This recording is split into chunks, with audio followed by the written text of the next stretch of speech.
Hello hi everyone, welcome back to stock updates. मैं हूं नवीन और आज इस वीडियो में हम लोग बात करेंगे टॉप 10 स्टॉक्स की जिनमें सबसे ज़्यादा मूवमेंट देखने को मिली है February 7 को, यानी ट्यूसडे के ट्रेडिंग सेशन के एंड तक।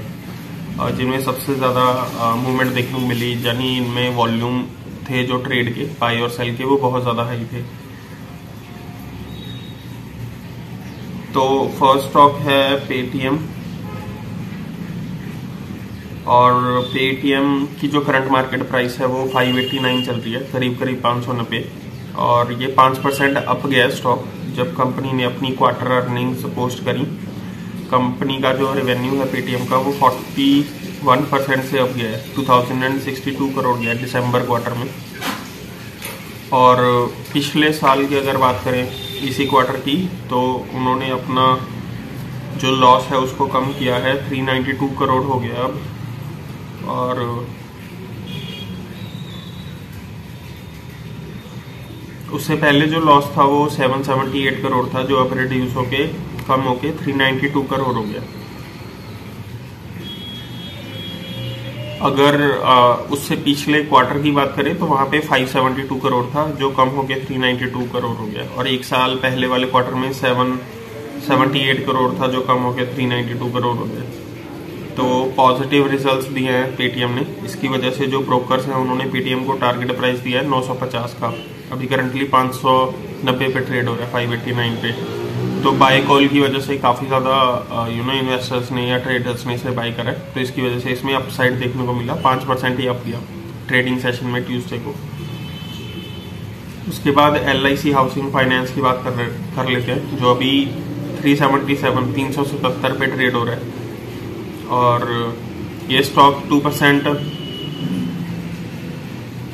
डाउन गया ट्यूसडे को, जब इनकी क्वार्टरली अर्निंग्स की परफॉर्मेंस सामने आई। जो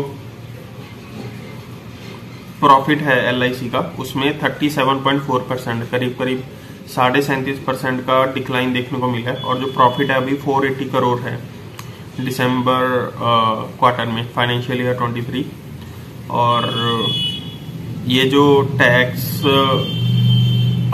फाइनेंस मिनिस्टर ने अभी बजट पेश करा था, उसमें जो कट्स लगाए हैं इंश्योरेंस पॉलिसीज के ऊपर, उसकी वजह से स्टॉक को काफी नेगेटिवली इम्पैक्ट देखने को मिला है। उसके बाद स्टॉक फॉल हुआ है उसी वजह से। अभी करंटली ट्रेड कर रहे हैं 377 पे, तो 377 पे। आगे और भी गिर सकता है, देखना इंटरेस्टिंग होगा। उसके बाद जो नेक्स्ट स्टॉक है जिसकी हम बात करेंगे वो है टाटा स्टील, जो अभी ट्रेड हो रहा है 111 पे, 111.2 पे। शेयर 5% गिरा है टाटा स्टील का, क्योंकि उन्होंने जो अपनी क्वार्टर की अर्निंग्स है उसमें नेट लॉस जो रिपोर्ट करा है वो 2,223.8 करोड़ का लॉस रिपोर्ट करा है लास्ट क्वार्टर में। और अगर एक साल पहले इसी क्वार्टर की बात करें तो उसमें प्रॉफिट था 9,572 करोड़ का। तो बहुत ज्यादा मतलब फर्क है, छोटा मोटा फर्क नहीं है, काफी ज्यादा गैप है। बहुत ज्यादा प्रॉफिट था 9,500 करोड़ के करीब, और अभी लॉस है 2,000 करोड़ से ज्यादा। रिवेन्यू फ्रॉम ऑपरेशंस वो भी कम हुआ है 6.8% से, जो पहले पिछले साल 61,000 करोड़ कुछ था, और इस बार 57,000 करोड़ रह गया है। तो 6% की फॉल रिवेन्यू में भी हुई है। तो इस वजह से स्टॉक 5% नीचे गया है ट्यूसडे ट्रेडिंग सेशन में। उसके बाद जो नेक्स्ट स्टॉक है वो है अपोलो टायर्स, जो अभी ट्रेड हो रहा है 330 रुपए में। स्टॉक 2% डाउन गया है, जब से मैनेजमेंट ने बोला है कि इन शॉर्ट टर्म डिमांड कम हो रही है टायर्स की, उन्हें कम डिमांड देखने को मिलेगी। इसकी वजह से स्टॉक 2% डाउन गया है। और जो इनके की एक्सपोर्ट्स हैं वो यूरोप मार्केट को है, बट इकोनॉमिक स्लोल डाउन भी चल रहा है, रिसेशन भी चल रहा है, इकोनॉमिक कंडीशन भी ठीक नहीं है मैक्सिमम यूरोपियन कंट्रीज की, तो उसकी वजह से डिमांड वहां पे भी कम हुई है। ग्लोबल टेंशन भी चल रही है वहां पे। सो अगले 2 क्वार्टर्स में एटलीस्ट इनकी ग्रोथ हमें डिसेंट ही देखने को मिलेगी, ऐसा मैनेजमेंट ने बोला है, क्योंकि डिमांड कम है। तो इसकी वजह से अपोलो टायर्स का स्टॉक 2% डाउन गया है। अभी ये ट्रेड कर रहा है 330 पे। नेक्स्ट स्टॉक्स जो है वो जो बहुत ज्यादा मूव है वो है अडानी पोर्ट्स, जो अभी करंटली ट्रेड कर रहा है 555 पे 556 पे, और ये स्टॉक ऊपर गया है February 7 को, ट्यूसडे की ट्रेडिंग सेशन को। और उनका अडानी पोर्ट्स का जो प्रॉफिट है उसमें 16% फॉल देखने को मिली है हमें, मतलब प्रॉफिट 16% से कम हुआ है दिसंबर क्वार्टर में। पिछले एक साल पहले वाले क्वार्टर में इसका जो प्रॉफिट था वो 15,000 करोड़ था, इस बार 13,000 करोड़ कुछ है, तो उसमें 16% की फॉल है। जो रिवेन्यू फ्रॉम ऑपरेशंस है वो इस क्वार्टर में 4,700 करोड़ है, जो 17.5% से अप है। लास्ट ईयर सेम क्वार्टर में वो 4,000 करोड़ था, जिसमें 17.5% का हमें इंक्रीज देखने को मिला है, इसी वजह से स्टॉक अप गया है।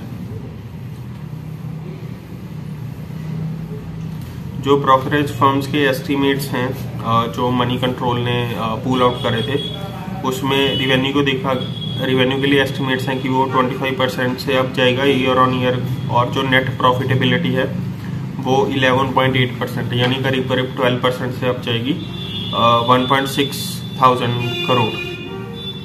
तो इस वजह से स्टॉक अप गया है। उसके बाद जो नेक्स्ट स्टॉक है वो है पीजी इलेक्ट्रोपास्ट, जो करंटली ट्रेड कर रहा है 1,133 रुपये और 50 पैसे पे, 1,133.50। ये स्टॉक भी ऊपर गया है क्योंकि इन्वेस्टर्स ने इसमें काफ़ी बाइंग की है, क्योंकि जो क्वार्टरली रिजल्ट्स हैं इनके वो पॉजिटिव आए थे। कंपनी की जो नेट सेल है वो 458 करोड़ है इन दिसंबर क्वार्टर, जो 74% से अप है, जो लास्ट एक साल पुराने वाले क्वार्टर में 262 करोड़ थी। तो जो प्रॉफिटेबिलिटी है वो 75% से 75% से अप हुई है। प्रॉफिट इंक्रीज 262 करोड़ से इंक्रीज होके 458 करोड़ हो गया। और सॉरी, ये सेल्स नंबर है, सेल्स इंक्रीज होके 262 करोड़ से 458 करोड़ हो गई है, और प्रॉफिट इनका 13.74 करोड़ है। ये भी 148% अप है, करीब 150% अप है पिछले क्वार्टर के प्रॉफिट से, जो कि 5.5 करोड़ था। तो प्रॉफिट इंक्रीज होके 5.5 करोड़ से 150% इंक्रीज होके 13.7 करोड़ हो गया। और जो ऑपरेटिंग मार्जिन्स हैं वो 7.76% हो गए रिसेंट क्वार्टर में, जो पहले 5.84% थे। तो ऑपरेटिंग मार्जिन्स बढ़े हैं, प्रॉफिटेबिलिटी बढ़ी है, रिवेन्यू बढ़ा है। तो काफ़ी अच्छे नंबर्स इन्होंने पोस्ट करे हैं। इन्होंने बहुत ज़्यादा कॉस्ट कटिंग की है, जो रॉ मटेरियल की कॉस्ट है उनको कम किया है, कॉस्ट कंट्रोल और ऑपरेटिंग लेवरेज का यूज़ करके इन्होंने अपनी प्रॉफिटेबिलिटी इंक्रीज करी है पीजी इलेक्ट्रोप्लास्ट ने।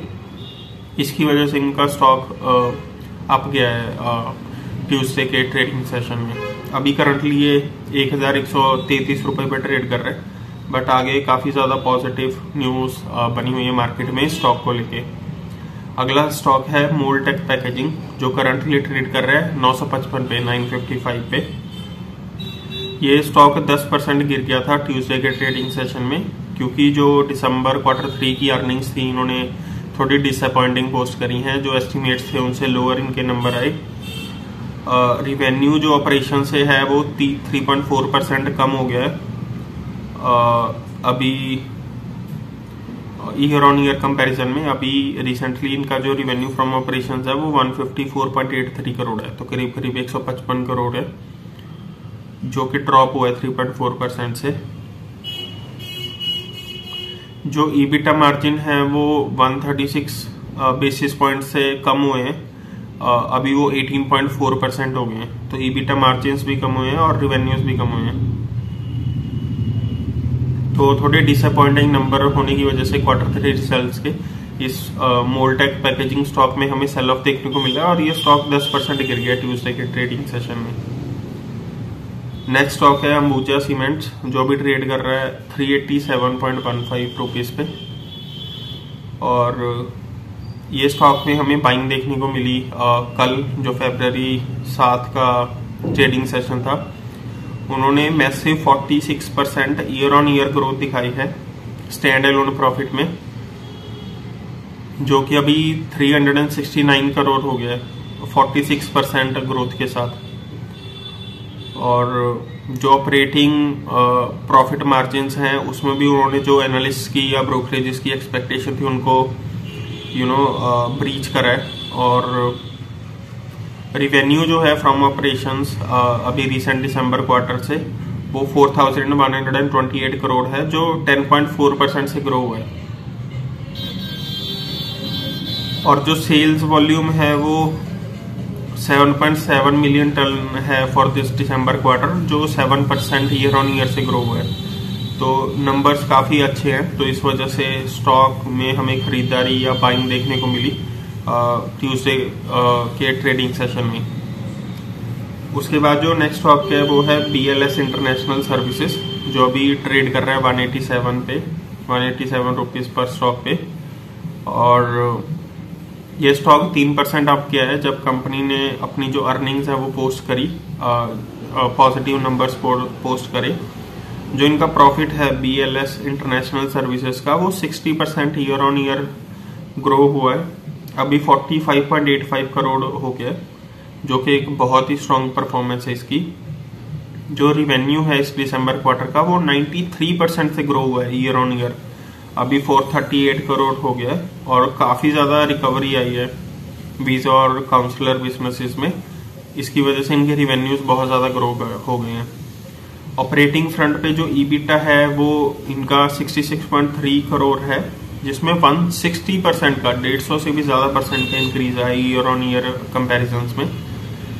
जो मार्जिन है इनके वो 390 बेस पॉइंट से इंक्रीज हो गए हैं, जो कि अभी 15.1% हो गए रीसेंट क्वार्टर के रिजल्ट्स में। तो काफी अच्छी न्यूज है, इसलिए 3% ये स्टॉक अप गया है ट्यूसडे के ट्रेडिंग सेशन में। उसके बाद जो लास्ट स्टॉक है वो है बालाजी माइंस, जो अभी ट्रेड कर रहा है 2175 पे, 2175 रुपए पे। स्टॉक में हमें सेल ऑफ देखने को मिला, ये स्टॉक 5% नीचे गया, क्योंकि कंपनी ये जो स्पेशलिटी केमिकल कंपनी है बालाजी माइंस, इन्होंने जो अपने क्वार्टर 3 रिजल्ट्स दिए हैं उसमें इन्होंने 30% का डाउन साइड रिपोर्ट करा है कंसोलिडेटेड प्रॉफिट में, जो अभी 62.6 करोड़ है दिसंबर क्वार्टर 3 में। क्योंकि जो इनपुट कॉस्ट है वो काफी ज्यादा बढ़ गई है इन्फ्लेशन की वजह से, तो कॉस्ट इनपुट पार्ट इनका बढ़ गया, तो इसकी वजह से प्रॉफिटेबिलिटी इंपैक्ट हो रही है। प्रॉफिट इनका ओवरऑल 30% से कम हुआ है इस क्वार्टर में। और जो रिवेन्यू था वो दिसंबर क्वार्टर में 586 करोड़ था, जिसमें 3.7% का हमें इंक्रीज देखने को मिला एक साल के पहले वाले क्वार्टर से। ईबिटा 18% से कम हुआ है ईयर ऑन ईयर कंपैरिजन में, जो अभी 128 करोड़ हो गया। और मार्जिन्स 567 बेस पॉइंट से कम हुए हैं और 21.8% हो गए हैं ईयर ऑन ईयर कंपैरिजन में फॉर दिसंबर क्वार्टर। तो इस नेगेटिव न्यूज़ की वजह से, नेगेटिव नंबर्स की वजह से 5% ये स्टॉक गिरा है, बट लॉन्ग टर्म में कंपनी अच्छी दिख रही है। और ये कुछ स्टॉक्स हैं जो बहुत ज़्यादा जिनमें मूवमेंट देखने को मिली ट्यूसडे के ट्रेडिंग सेशन में। इनमें से कुछ ऊपर गए हैं, कुछ नीचे, बट इनको कंसीडर किया जा सकता है, इन पे ध्यान रखा जा सकता है बाय और सेल अपॉर्चुनिटी के लिए। और भी स्टॉक्स की अपडेट्स हम लोग डिस्कस करेंगे। Till then please subscribe to stock updates, और मिलते हैं नेक्स्ट वीडियो में। Take care, bye bye.